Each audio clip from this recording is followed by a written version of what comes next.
Hi friends, Andriy Vasylenko. What habits made Cliff Burton the musician we know and love? A master of fingerstyle, expressive improviser, and the engine of songwriting in Metallica. A habit is kind of action by default, with no big struggle to take it. It's a thing that you would rather do than not. In our habits hides who we are and shall be. Great musicians have become such because of their habits, everyday actions, especially in practice. Cliff Burton is one of the best bass players in rock history, and he unleashed his talent being quite young. Cliff's passion and dedication were so huge, and that led him to become a professional even before reaching full age. Obviously, he got good habits.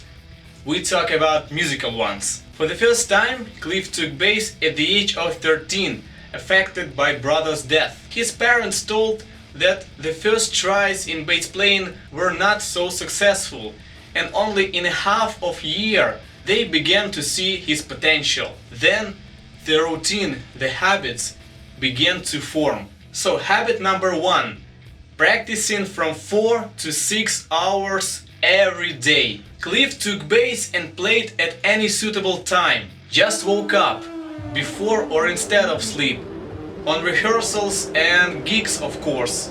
Just imagine, at the moment of joining Metallica in 1983, Cliff already had more than 11,000 total hours of practice. That's how Burton's feeling of bass reached almost physical level. He just spent too much time with the 4-string motherfucker. And the routine continued up to the September night in 1986.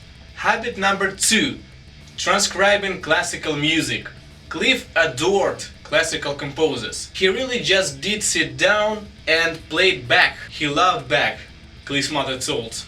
What he got from classical music is deep awareness of composition, harmonies, notation, and also strength and stretch for fingers, because all the classical arpeggios and passages were initially a keyboard thing, and on bass they looked unusual and complicated. And that we can see in Cliff Burton's art, in particular in Anesthesia and Orion. Habit number 3, reproducing harmonies. One of the strongest sides of Cliff's musicality, he practically saw the harmonies and he could reproduce them, whether playing on instrument or singing. For example, when he heard a favorite song with such harmony on radio, he immediately sang a harmony part, separated it from the main root line. Besides bass, Cliff also played piano and guitar.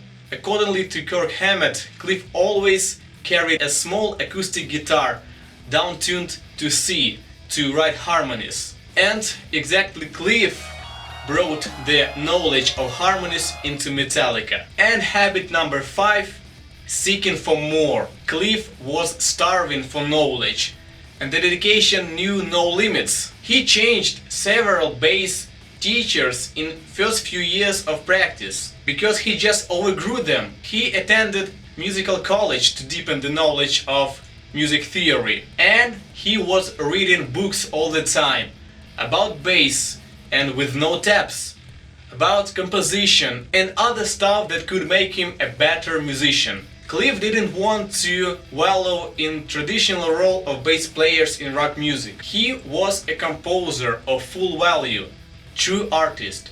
He knew when to give up musical ego for the sake of composition, and when take a lead and rip all the out of that. So that was my little study about Cliff Burton, and this material is in my book Total Cliff, The Legacy of Cliff Burton, which now is available for my patrons. Maybe next time we'll learn what signature licks and features in playing Cliff had.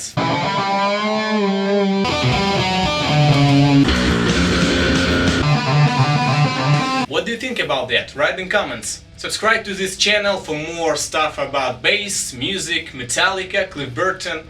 And if you wanna support me, become my patron. Join our tribute to Cliff Burton. Thanks for watching, guys. Andriy Vasylenko, Rip Cliff, and Being Metal.